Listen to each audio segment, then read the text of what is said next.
Assalamualaikum warahmatullahi wabarakatuh. Innal hamdalillah nahmaduhu wa nasta'inuhu wa nastaghfiruhu wa na'udzu billahi min syururi anfusina wa min sayyiati a'malina. May yahdihillahu fala mudhillalah wa man yudhlil fala hadiyalah. Asyhadu an la ilaha illallah wahdahu la syarikalah wa asyhadu anna Muhammadan abduhu wa rasuluh. Rabbi shrah li sadri wa yassir li amri wahlul 'uqdatam min lisani yafqahu qawli, amma ba'du. Hadirin yang dimuliakan Allah Subhanahu wa taala, lagi dan lagi marilah kita panjatkan puji syukur kita kehadirat Allah Subhanahu wa taala, yang mana pada hari ini Allah masih beri kita hidayah. Allah masih kumpulkan kita untuk membahas perkara yang paling mulia di muka bumi, yaitu perkara agama. Selawat dan salam semoga senantiasa tercurah pada junjungan kita Nabi besar Muhammad SAW beserta sahabatnya, keluarganya, dan juga para pengikutnya yang senantiasa istiqomah di jalannya. Amin amin ya rabbal alamin. Udah, kita mulai taklim malam hari ini dari kitab Fadilah Salat berjamaah. Hadis ketiga, mafhum hadis dari Sayyidina Ibnu Mas'ud radhiyallahu anhu, ia berkata, barang siapa ingin berjumpa dengan Allah Subhanahu wa taala pada hari kiamat dalam keadaan Islam, hendaklah ia menjaga sholat 5 waktu di tempat azan dikumandangkan atau di masjid. Karena sesungguhnya Allah Subhanahu wa taala telah mensyariatkan untuk nabimu jalan-jalan hidayah, dan sesungguhnya sholat berjamaah di tempat azan dikumandangkan termasuk jalan-jalan hidayah tersebut.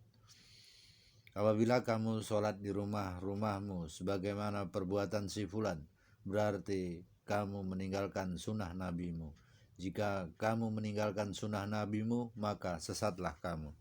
Tiada seorang laki-laki pun yang berwudu dengan sempurna lalu pergi ke salah satu masjid, kecuali Allah Subhanahu wa taala mencatat untuk setiap langkahnya satu kebaikan, meningkatkan baginya satu derajat, dan menghapuskan baginya satu kesalahan.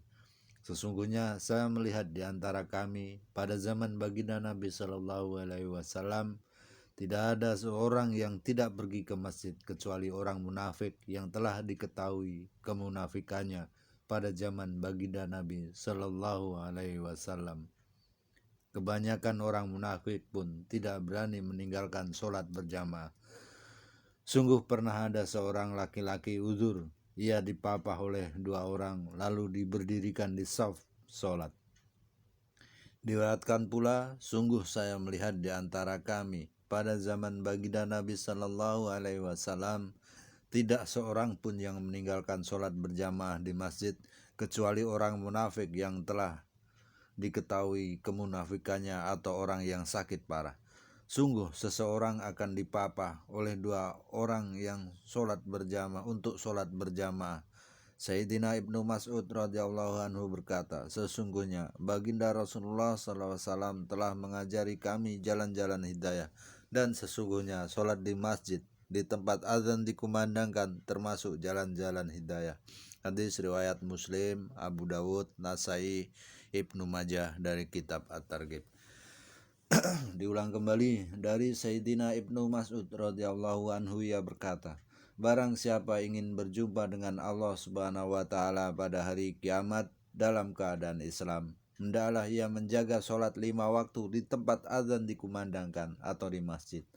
Karena sesungguhnya Allah Subhanahu wa taala telah mensyariatkan untuk nabimu jalan-jalan hidayah, dan sesungguhnya sholat berjamaah di tempat azan dikumandangkan termasuk jalan-jalan hidayah tersebut.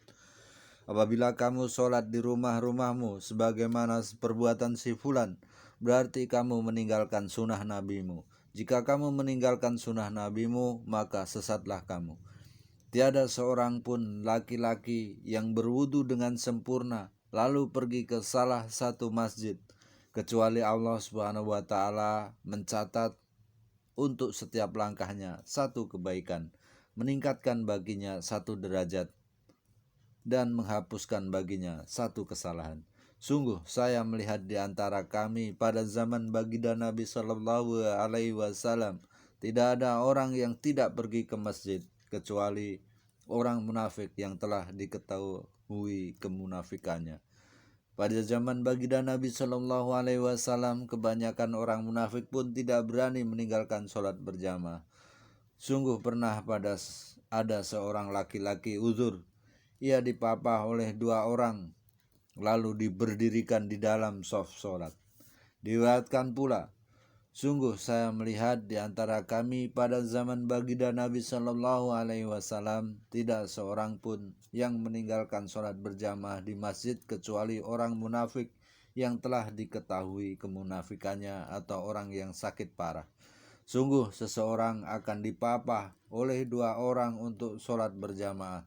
Sayyidina Ibnu Mas'ud radhiyallahu anhu berkata, sesungguhnya baginda Rasulullah Shallallahu Alaihi Wasallam telah mengajari kami jalan-jalan hidayah, dan sesungguhnya sholat di masjid di tempat azan dikumandangkan termasuk jalan-jalan hidayah.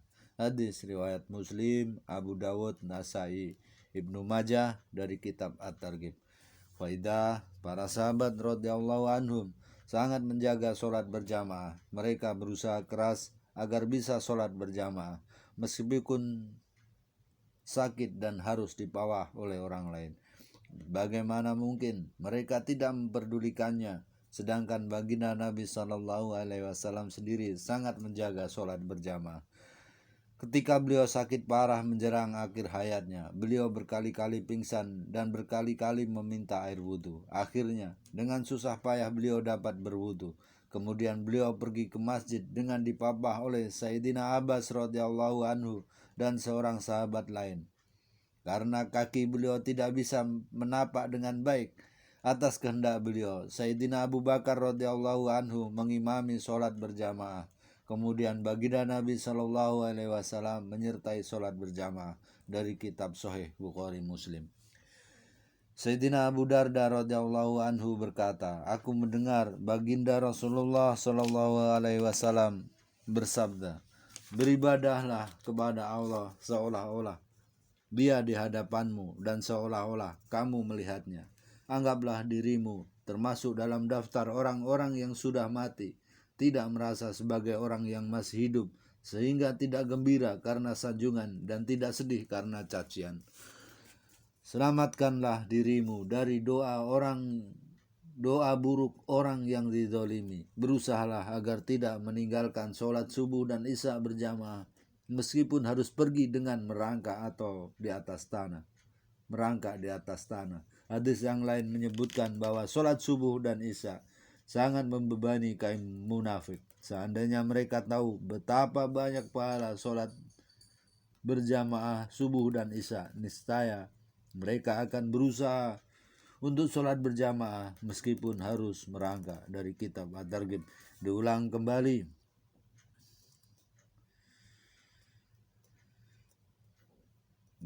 kembali, meskipun berusahalah agar tidak meninggalkan sholat subuh dan isya berjamaah meskipun harus pergi dengan merangkak di atas tanah. Hadis lain menyebutkan bahwa sholat subuh dan isya sangat membebani kaum munafik. Seandainya mereka tahu betapa banyak pahala sholat berjamaah subuh dan isya, niscaya mereka akan berusaha untuk sholat berjamaah meskipun harus merangkak. Dari kitab At-Targhib. Demikian tadi telah kita mendengarkan firman-firman Allah dan sabda baginda Rasulullah SAW tentang pentingnya sholat berjamaah. Semoga Allah Subhanahu wa Ta'ala memberi paham kepada kita untuk senantiasa amal dan sampaikan, insya Allah.